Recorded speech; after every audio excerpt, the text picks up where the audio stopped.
Break के बाद एक बार फिर से आपका स्वागत है। आज कंज्यूमर अड्डा में हम बात कर रहे हैं पोल्यूशन की और ये समझने की कोशिश कर रहे हैं कि क्या खतरे हैं, क्या बीमारियां हो सकती हैं और ये भी कि कैसे उससे बचा जा सकता है। डॉक्टर चावला, ये पोल्यूशन के नाम पर ना एयर प्यूरीफायर्स बहुत बिक रहे हैं, लोग घर में लगा भी रहे हैं और इसके साथ साथ थोड़े प्लांट्स की भी बात होती है कि ऐसे प्लांट्स हैं जो हवा को क्लीन करते हैं, टॉक्सिन्स कम करते हैं वगैरह वगैरह, और बाकी एसी का फ़िल्टर ठीक रखिए वगैरह वगैरह। घर में क्या पोल्यूशन को कुछ कंट्रोल किया जा सकता है, कम किया जा सकता है, उसके फ़ायदे हो सकते हैं? बिल्कुल, देखो, आउटडोर पोल्यूशन तो असर करता ही है, उसके बारे में हम बहुत बात करते हैं। बट इंडोर पोल्यूशन भी काफ़ी रोल प्ले करता है हमारे सांस में, हमारी जिंदगियों में और आने वाली बीमारियों में। जो देखो, घर के अंदर जो सोर्सेज होते हैं, पहले तो लकड़ी जला करती थी, आजकल नहीं जलाते हैं, आजकल तो गैस स्टोव है, बट उनसे भी कुछ ना कुछ पॉल्यूटेंट आते हैं।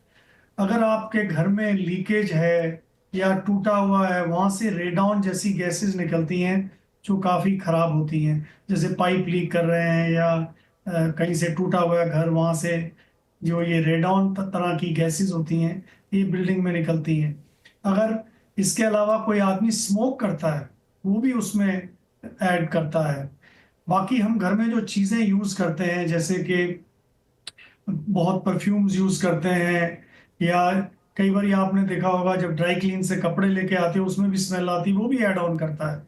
आप घर में जाते हैं, जूते उतारते हैं, उससे जो स्मेल आती है वो भी उसके अंदर ऐड ऑन करती है। ये सब सोर्सेज हैं जो जो इंडोर इन्वायरमेंट है इसको पोल्यूट करते हैं। और इन सब का भी हमारी बॉडी पर, जैसे कि रेडॉन एक कैंसरोजेनिक ड्रग है, कैंसरोजेनिक गैस है। घर के अंदर कार्बन मोनोऑक्साइड, नाइट्रिक ऑक्साइड, ये गैसेस तो होती हैं। इसके अलावा अगर आपने पेट रखे हुए हैं, उनके डेंडर गिरते रहते हैं और कई लोग एलर्जिक हो सकते हैं। सो ये सब चीजें आपके घर को पोल्यूट कर सकती हैं। अब बचा कैसे जाए? जो जो चीजें मैंने कही हैं, जो आप कर सकते हो आपको करनी चाहिए। जैसे आप घर में टूटा हुआ है तो उसको फिक्स कराइए। आप लकड़ी का कोई बर्निंग मत करिए घर के अंदर। सिगरेट पीते हैं तो प्लीज मत, स्मोकिंग छोड़ दीजिए। हम सब दिल्ली में रहने वाले स्मोकर्स हैं, उसके आप ऊपर पीने से आप और ज्यादा अपने फेफड़े और बॉडी को खराब कर रहे हैं और बाकी लोगों को भी हार्म पहुंचा रहे हैं, बिकॉज आप घर के अंदर पी रहे हैं। इसी तरह से बाकी जो मैंने चीजें कही, जूते बाहर उतार के आइए। अगर आप ड्राई क्लीन के कपड़े हैं तो थोड़ी देर बाहर करिए। सेंट वगैरह यूज नहीं करिए। अब ये भी बहुत जरूरी है कि घर की खिड़कियों को दिन में कम से कम 10-15 मिनट खोला जरूर जाए, बिकॉज फ्रेश एयर का आना भी बहुत जरूरी है। अब आपने बात करी फिल्टर की। देखिए, हैपा फिल्टर अगर आपको खरीदना है, प्यूरीफायर जो अवेलेबल है, बहुत लोग खरीदते हैं, कई लोगों के हर एक कमरे में पड़ा हुआ है। तो देखिए, ये डेफिनेट है कि जब प्यूरीफायर आपके कमरे में है, वो वहाँ के 95% से ऊपर जितने पार्टिकल्स हैं, गैसेस हैं, पोलन्स हैं, स्मोक पार्टिकल्स हैं, वो सब एब्जॉर्ब कर लेता है। बट प्रॉब्लम क्या है कि अगर आप बाहर आते जाते हैं, कमरा खुला रखते हैं, तो वो फिर से उसके अंदर आ जाएगा। ज़्यादातर हम उन लोगों के लिए एडवाइस करते हैं कि जिनके घरों में पेशेंट बीमार हैं, उनको डेफिनेटली अगर हम अच्छी एयर दे पाते हैं तो उनको फर्क पड़ता है। दूसरा, अगर आप अफोर्ड कर सकते हैं तो आप ये खरीद सकते हैं, बट जो खरीदें वो हैपा फिल्टर होना चाहिए। बट ऐसा नहीं है कि आप ने फिल्टर लगा, ये प्यूरीफायर लगा लिया तो सब चीज़ों से बच जाओगे, ऐसा नहीं है। बट मैं फिलहाल अपने सिर्फ मरीजों को ही एडवाइस करता हूँ अगर वो रखना चाहते हैं, बट जनरल पब्लिक के लिए हर एक घर में मेरे ख्याल से ऐसी ज़रूरत नहीं। जी, और उसका भी असर होगा क्योंकि वो चलता बिजली से है। तो हाँ। बहरहाल डॉक्टर गीता, ये बताइए, स्किन केयर कि ऐसे जब नॉर्मली हम बात करते हैं तो साफ़ सफाई वगैरह ध्यान में आता है। इन दिनों में क्या कुछ ख़ास एहतियात बरतने की ज़रूरत है या कुछ मेजर्स लेने की ज़रूरत है घर पे रहते हुए? तो घर पे रहते हुए सबसे पहला मेजर ये होगा कि जब भी आप बाहर से आएं, हाथ हाथ पांव धोइए, फेस मुंह धोइए, जिससे जो भी पोल्यूटेंट्स है, जो भी बाहर से अंदर घर में आपके स्किन के ऊपर हैं, वो वॉश आउट हो जाएं। ओटमील फेस वॉशेस आते हैं, आप ओटमील बाथ ले सकते हैं। जो भी चीजें स्किन की ड्राइनेस को, स्किन का जो बैरियर है, नॉर्मल फंक्शन है, उसको रिपेयर करें, वो बेटर है। मॉइस्चराइजर्स इसमें बहुत अच्छा काम करते हैं, स्पेशली जो भी स्किन बैरियर को रिपेयर कर सकता है, बिकॉज पोल्यूशन स्किन के बैरियर, स्किन के नॉर्मल जैसे चमड़ी बनती है उसको डैमेज कर रहा है। और अगर ऑलरेडी चमड़ी में कोई प्रॉब्लम है, जैसे एक्ने है, वो ऑयलीनेस को बढ़ा सकता है बिकॉज ऑफ पोल्यूशन, और अगर आपको एक्जिमा है, ड्राइनेस है, एलर्जीज हैं, तो वो सब एक्सपोजर के कारण बढ़ सकती हैं। तो मैं पेशेंट्स को एक अच्छा मॉइस्चराइजर इस टाइम पे जरूर बोलूंगी कि आप ऐड कीजिए, जिसमें या तो सेरामाइड्स हैं, हाइलुरोनिक एसिड है, या आपके पास ओटमील है। ये सब बहुत अच्छे कंटेंट्स हैं मॉइस्चराइजर्स के अंदर। दूसरा चीज, अपने डाइट में जैसे मैंने बोला, विटामिन सी, एंटीऑक्सीडेंट्स, इसको ऐड कीजिए।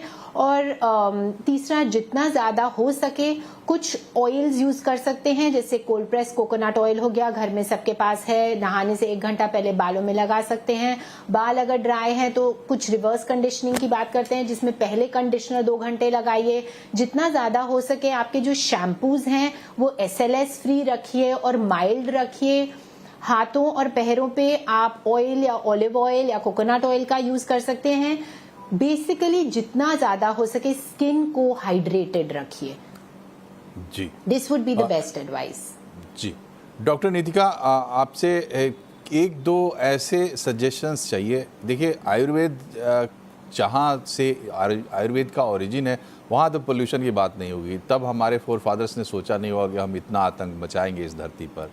लेकिन फिर भी खान पान के लिहाज से इस ऋतु में अगर हम प्रदूषण को जोड़कर देखें तो एक दो मोटे सजेशंस क्या होंगे आपकी तरफ से?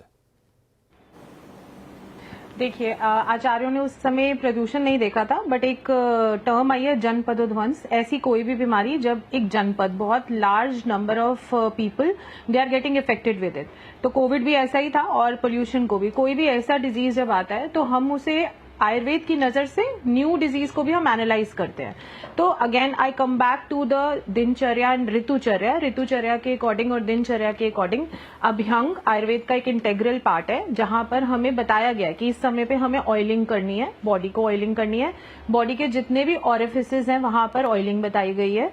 उसके लिए बहुत से ऑयल है। बेस्ट ऑयल माना जाता है तिल का तेल। तिल का तेल खाने में भी समावेश करना चाहिए इस समय पे, ताकि इंटरनली जो है वो ड्राइनेस ना रहे।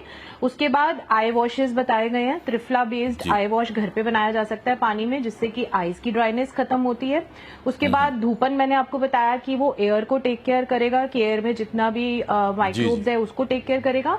और अगर हम डाइट की बात करें, so as I said, no cold food, no raw food, warm cooked food घर का होना चाहिए। लाइट मील्स होने चाहिए फिलहाल नेक्स्ट 15 to 20 डेज। एंड उसके बाद जो हमारी डाइजेस्टिव फायर है वो इंक्रीज हो जाती है, तो अगेन हम हैवी मील्स डाइजेस्ट कर सकते हैं। आप देखेंगे पंजीरी हो या जितनी भी हैवी मील्स हैं वो इसी समय पे हम ऐड करते हैं, तो वो धीरे धीरे हम उसे ऐड कर सकते हैं। ठीक है। और आखिरी बात हमारी तरफ से ये है कि ये सामान्य दिन नहीं है, इसको गांठ बांध लीजिए और आप प्रिवेंशन लेके चलिए तो बेहतर होगा, क्योंकि आपकी हेल्थ को सीधा खतरा है।